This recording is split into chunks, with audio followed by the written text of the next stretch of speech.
everybody wants a credit card with a high limit. Some people work years to build one. Others steal to get it overnight. Now imagine waking up and finding out your entire identity was sold online for less than the price of a fast food combo meal. That sounds crazy, but this is the reality of modern credit card fraud. And what's scary is most people have no idea how advanced it became. Stolen credit cards are still bought and sold every single day.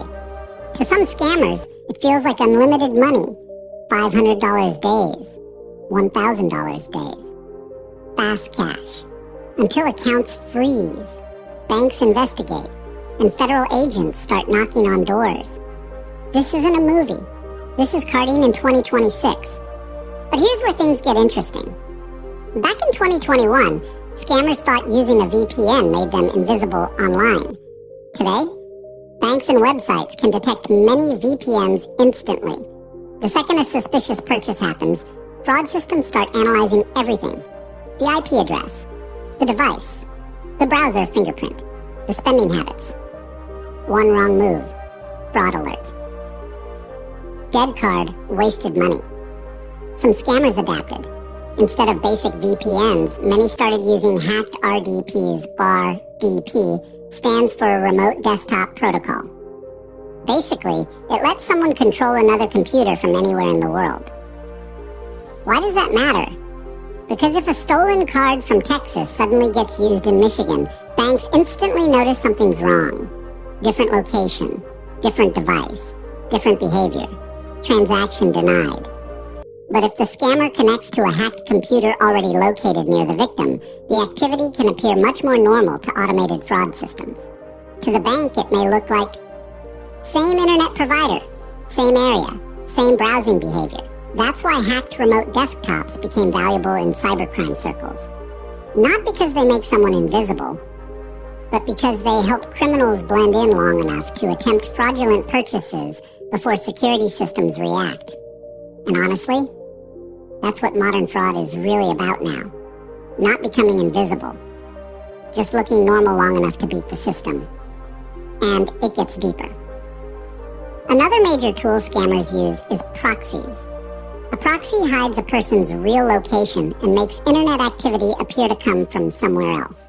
Scammers use residential proxies to make the activity appear closer to the real cardholder's location.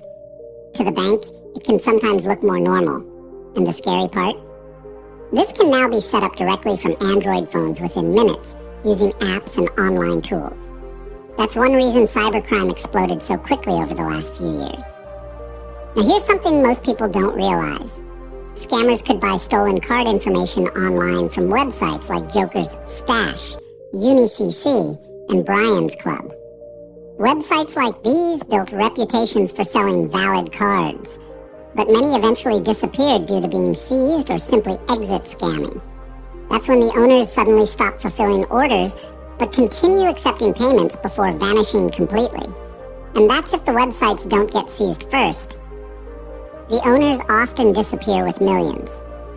What's even crazier is scammers constantly scam each other too. People create fake copies of popular carding sites that look almost identical to the originals.